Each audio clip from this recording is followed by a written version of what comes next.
Good afternoon, Kettleland. We continue the warm with plenty of sunshine. We have 45 degrees in Pierre, 51 in Rapid City, 31 in Aberdeen and Sioux Falls, 33 in Brookings and in Marshall. That forecast for today showing a warm afternoon. Plenty of sunshine to go around. I'll have more details on your forecast coming up as we begin midday in Kettleland. Live from Kettleland Media Group, midday in Kettleland. With all this snow, Kettleland's chances of flooding increase. Details ahead. Plus, from updates on the economy and inflation to the debt ceiling, I'm Nicole D'Antonio on Capitol Hill with a preview of what we expect to hear during tonight's State of the Union address. Well, good afternoon, and thanks for having us in. I'm Tom Hansen. A bill that would have clarified the language of South Dakota's abortion ban has been tabled by the bill's sponsor. Republican Representative Taylor Rayfeld introduced House Bill 1169 to expand the definition of the life of the mother to provide clarification to medical providers.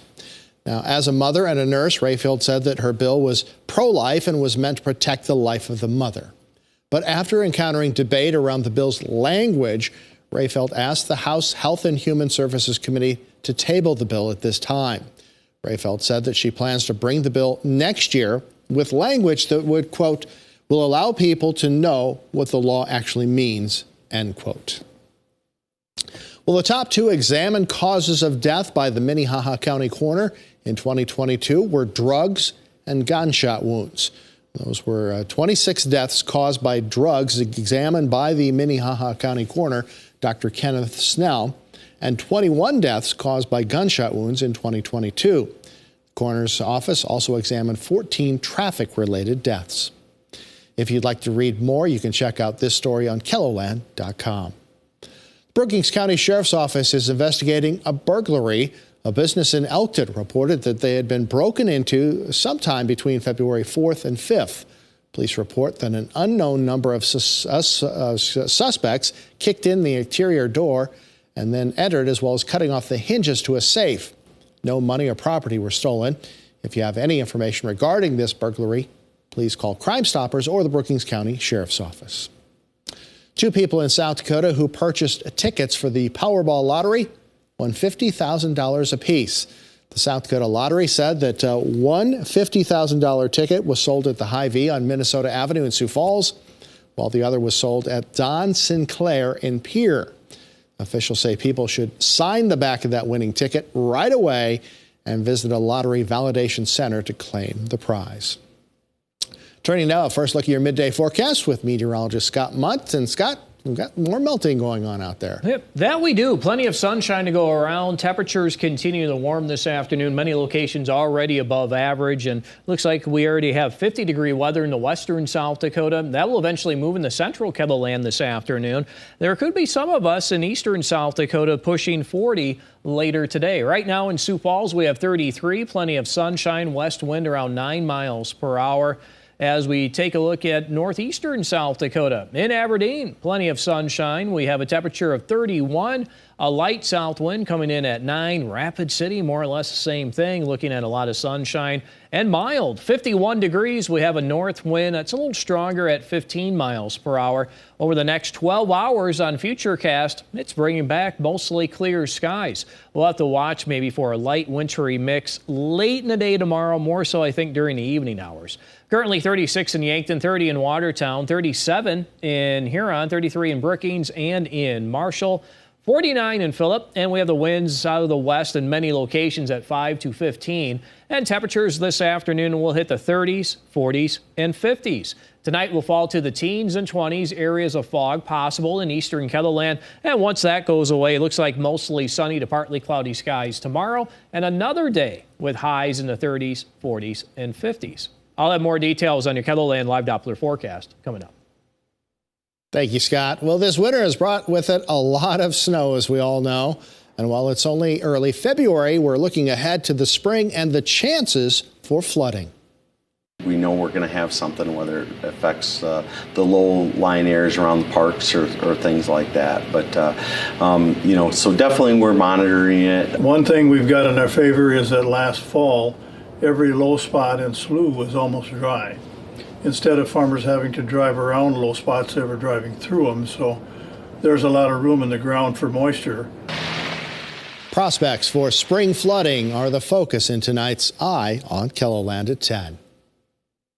Former Dances with Wolves actor Nathan Chasing Horse has been formally charged in Nevada with 8 felonies and 2 misdemeanors. The charges include sex trafficking, sexual assault, and child abuse.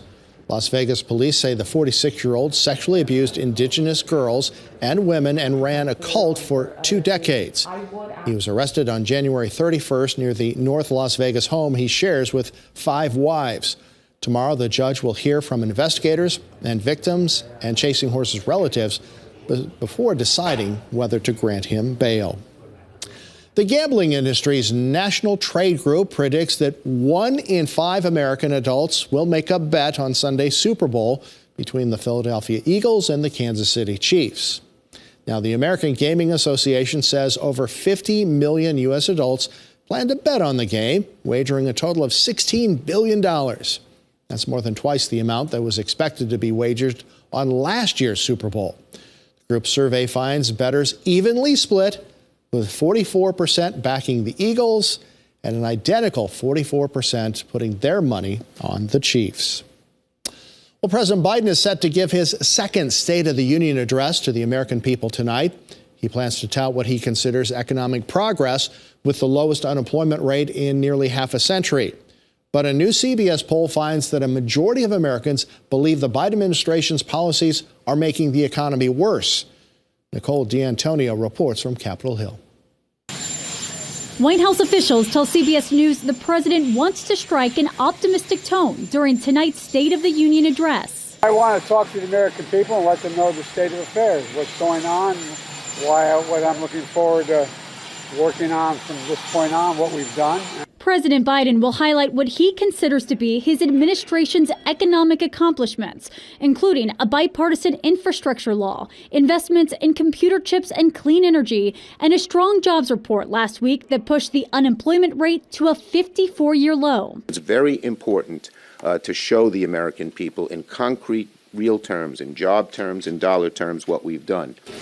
But many Americans remain skeptical. A new CBS News poll finds a majority of Americans currently believe that President Biden's policies are making inflation, gas prices, and the overall economy worse. There's so many barriers, just so many challenges that are preventing people from re-entering the workforce. This is the president's first State of the Union address before a divided Congress. The speech comes as Republicans, who now control the House, call on the president to negotiate a debt limit increase that includes spending cuts. He may talk tonight about the debt ceiling, and of course, the debt ceiling is a symptom of Washington's spending problem under Joe Biden. Tonight's speech also comes on the heels of the U.S. military shooting down what the administration says was a Chinese spy balloon. 6 in 10 Americans say they disapprove of President Biden's handling of China. Nicole D'Antonio, CBS News, Capitol Hill. Arkansas Governor Sarah Huckabee Sanders, who was previously President Trump's press secretary, will deliver the official Republican response. A Trump 2024 campaign source confirms the former president will release a video response as well.